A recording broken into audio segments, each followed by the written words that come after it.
Hi, Epic. Good afternoon. I'm glad to be back. As you know, I'm Alexis Hart McDowell, one of the owners of Epic Impact Investors, Chicago's Black-owned hard money lender. So, as you all know, what was it? Last week, I sent out a funding request, and it was for $30,000. I was able to get that request funded in one day. It did not run through Epic, and I'll explain what that means in just a second. But what I wanted to talk about today was the difference between first position and second position loans. I think that it's very important that you all know, as real estate investors, what the difference between a first position and a second position loan is, how they come about, whether or not they're serviced, and what it means to you as far as your risk tolerance is concerned. Okay. So, number one, let me define both of those. So, a first position loan is what it sounds like. It is the primary loan. It is the bulk of the loan. So, for example, if someone is and purchasing and rehabbing a property, and they need $170,000, right? So perhaps the primary loan is that full $170,000, or maybe it's even 150,000, 160,000. It is the primary loan. It is the bulk amount of the needed amount to purchase and rehab the property. Or it could just be a renovation loan, right? Because it could just be that they purchased the property separately and they really just need it for renovation. And that's fine too. All right. And so a second position loan is a mortgage that is in the second position. So it is secondary to the first position loan, right? It is subordinate to the first position loan. And it is typically a much, much smaller amount. All right. And one of the big differences between the two is that a first position loan has all the rights, right? It's like your home mortgage. If you decide to get another loan, take a second out, it is going to be the second to your primary mortgage. Now, the big difference is in your legal remedies, right? So the first position loan has the foreclosure rights. They're the ones that if their loan isn't paid, they get to foreclose. They get to come as the primary creditor to try and recoup as much of their loan as possible. The second position loan is what I call the leftover loan. So you get what's left over, if anything, from the primary loan to try to recoup yours. And by the time you spend what it takes legally to try to recoup that, you've probably gone in the hole even more than what you expended in the initial loan amount, right? In that initial second position loan amount. So the first position loan has foreclosure. The second position loan has leftover rights. Okay. So as I mentioned, the first position loan is also most likely the bigger loan, which means it carries more risk, right? It's riskier because you have $170,000 out there on the line on this project, right? It's riskier because you have more of that capital. The second position loan can be riskier as well. We're not going to write off the risk on that one, but it depends on the type of second position loan that you are doing, right? It is a much smaller amount, and they can come in a couple of different forms. I'm going to name two of them. One is gap funding. All right. The second loan can take look like gap funding, right? So they've got their primary lender. They've got the full 170,000 to do this renovation, but hey, they need cash to close, right? They need to bring money to the table. As I mentioned, at Epic Impact Investors, you're pretty much always going to bring money to the table because that's your skin in the game. It's much harder for you to walk away from a deal when you have skin in the game, right? Well, some people go to a second borrower to get that skin in the game. Sometimes it's a partner. Some people have capital partners, and that other partner will provide that capital. Other times they have to go to a secondary lender. All right. And so that it varies. It could be anywhere from 20,000 to 40,000, 50, 60,000, whatever it is. It's going to be much smaller in proportion than the first position loan, right? So one type is gap funding, and that is the cash to close, which is they're getting money from someone else to bring to the table to close, right? The second type of loan is what I call a finishing loan. So they've already started their project. They're almost finished with the project, but they ran out of money for whatever reason, or they're too close to finishing and they're going to need some money in order to close, right?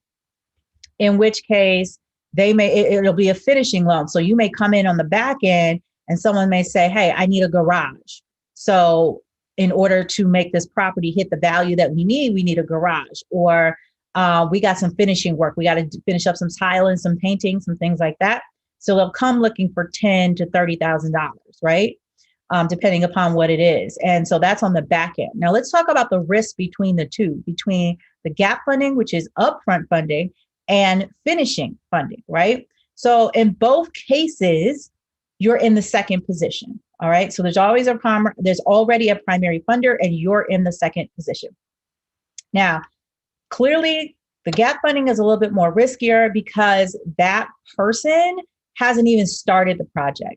They've got one big old loan out from one lender. They're getting a smaller loan out from you. Now they've got to go start. So you would be more concerned about their track record, their history of doing these types of renovation projects and completing them, right? You're also going to worry about their credit history. Do they have loans out and liens outstanding, I should say?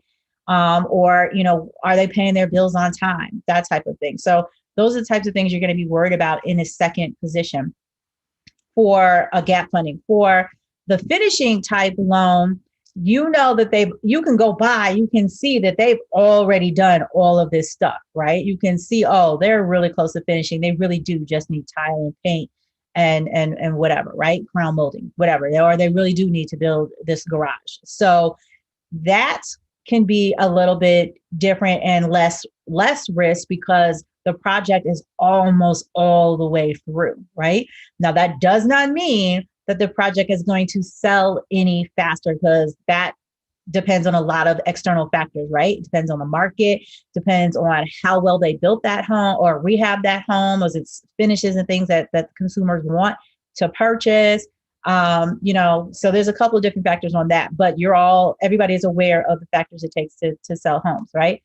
But you're in a little less riskier of a situation than the gap funding because you are coming on the back end and you can kind of gauge those things for yourself. You can go by, you can see what type of finishes they put in. You can speak to their broker. They typically have some type of broker in mind who's going to list that property, and you can get their thoughts and opinions as well. So, that's the risk between the two, right? Now, how they're dispersed, right? Both funds can be dispersed at a title company, right? They can be. They don't necessarily have to be, but they can be dispersed at a title company. Clearly, the primary loan, which is what Epic focuses on, being the primary lender in that first position because it's less riskier to our capital investors, we disperse at a title company because Illinois is a title company state, right? Now, the second loan can be dispersed at a title company. We can get wire instructions. You can wire that money in, and then it is used for the borrower's closing. That's their cash to close, right? It does not have to go that way as well. I particularly prefer dispersing at a title company because there's additional steps that a title company is going to do before they're going to close on that primary loan. So I don't want to give you a second loan if you never closed on the first loan. So I do prefer to close at a title company. Plus, I can get a copy of that title policy to make sure that that is the first position loan. I can also see what else the title company investigated. The title company is going to run a search on the borrower, right? They're going to run a search on the borrower and the seller to determine, do they have any outstanding debts? Are there any federal tax liens?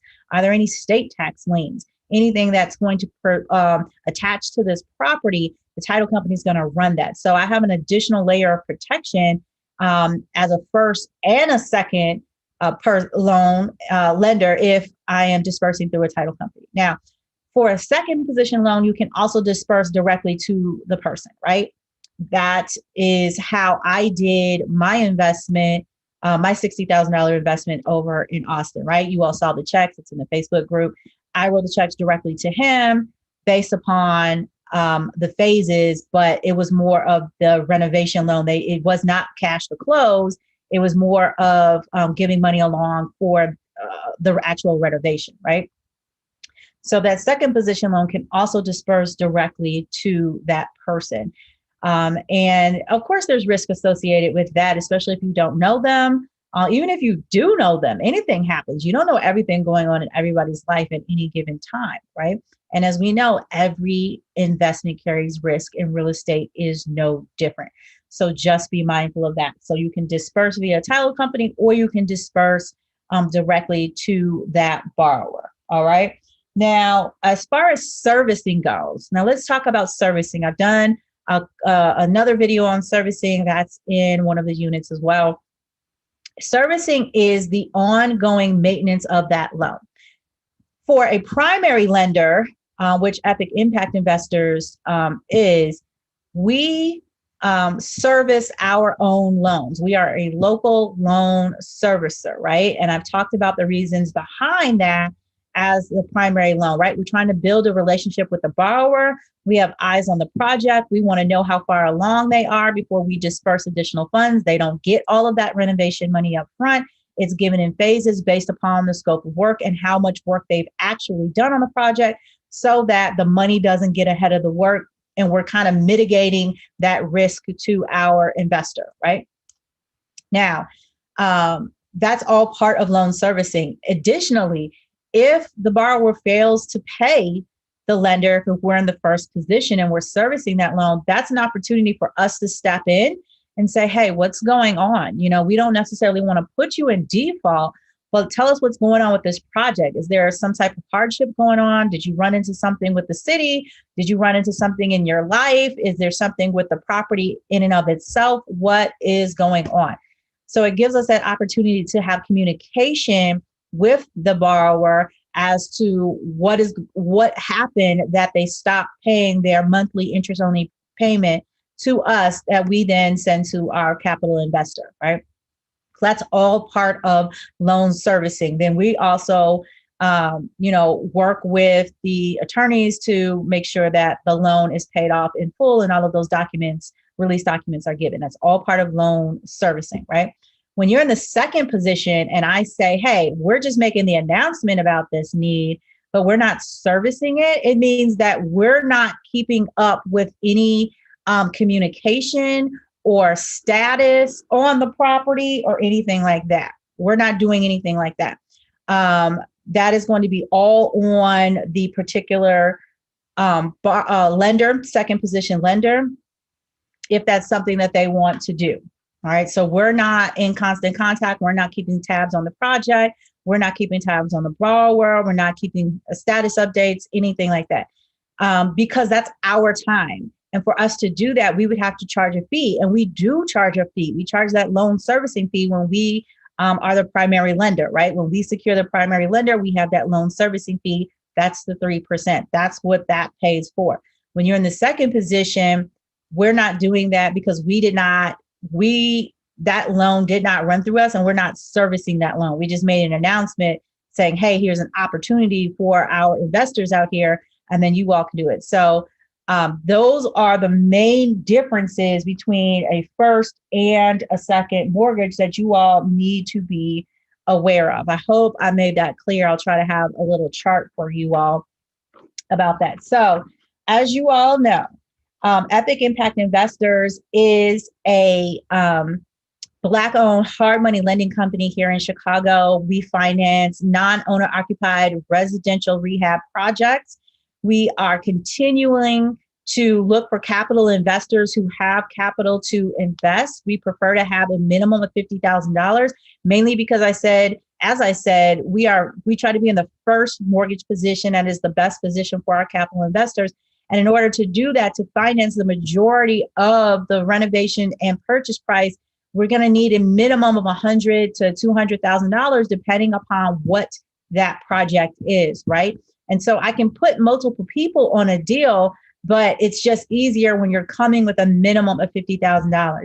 I also do send those emails out when somebody is looking for 20 grand. Okay, 20, 30 grand. I send those emails out as well, but you're going to have to do the vetting on your own. You're going to have to understand what position you are in. So if you're interested in being a capital investor through Epic Impact Investors, reach out to us. Visit us online at epicimpactinvestors.com. Click on Invest with Us and fill out the form, and we'll be in touch whenever we have a deal that we feel is appropriate for you. We'd love to have a phone call with you just to understand what your investing needs are so that we're presenting you with the best deal for you. All right. If you are a borrower, you have a renovation project in the area, and as you're looking for funds, submit a loan application. Go to epicimpactinvestors.com and submit a loan application. We typically fund only up to 65%, and that is a sliding scale. So the max we're ever going to do is 65%, and you typically will have to bring funds to closing. I just discussed that. So I just want that to be understood up front. And why? Because it's a protection for our capital investors. And it's also a protection for the borrower as well, right? Unless they have another capital partner or a capital lender who's giving them that money, we're making sure that you're not getting in over your head. And it all depends on experience too, right? And when the more experience you have in these types of deals, the less likely you are going to default on a loan, right? Because you know what to look for, you know what's going on, and you have an eye for those types of matters. Okay, so that's basically it. Oh, last thing I also want to say, the first and second loan. The first loan may have more paperwork because it is the primary loan. The second loan has paperwork as well. We will do a mortgage. Not we, but I suggest you do a mortgage, a guarantee, and a promissory note. And all of that has to be signed, and that can be recorded with the county recorder of deeds, or here it's the county clerk's office. So you're not, as far as, you being in a position where they sell that property and you're not aware of it, that happens when you don't have a recorded mortgage on file. That can happen, I should say. So you want to protect yourself again by making sure you have a mortgage on file. My law office does do this type of work. So we have done these mortgages and notes and guarantees before. And that's enterpriseesquire.com. That's fully separate and apart from Epic Impact Investors. So I hope this was helpful and informative of breaking down the difference between the first and a second position loan, understanding their riskiness and understanding what is involved with both of them. All right. Both of them are viable ways to invest in real estate. There's nothing wrong with either way. You just need to understand what you're getting into, what the risk is associated with it, and whether or not that lines up with your risk tolerance level. That's it. That's all. But both of them are very viable ways to invest in real estate. This particular one that was just funded is a 20% interest rate, right? It's about six to 8 months. And you'll get a 20% return. There is no interest only payment. And that's another thing. Typically, second position loans most likely won't get an interest payment. Now, of course, that's negotiable as well. It just depends. But this particular one was no interest only payment. So you'll get the full 20, you'll get your full money back plus the 20% upon the sale of the property. And there is a default rate. So if they go past the timeline, it can go into default rate, which gives you another 3%, right? 2 to 3%, whatever was negotiated. So again, these are both viable ways to invest in real estate, but you have to know and educate yourself the risk between the two and understand the difference between the two so that you know what is going to work for you. All right. So again, I'm Alexis Hart McDowell with Epic Impact Investors, Chicago's Black-owned hard money lender. Look forward to financing your next deal if you're a borrower. And if you are a lender and you have capital, look to us. We can help diversify your portfolio and get you a nice double-digit return on your money. All right. Thanks, everybody, and have a fabulous afternoon.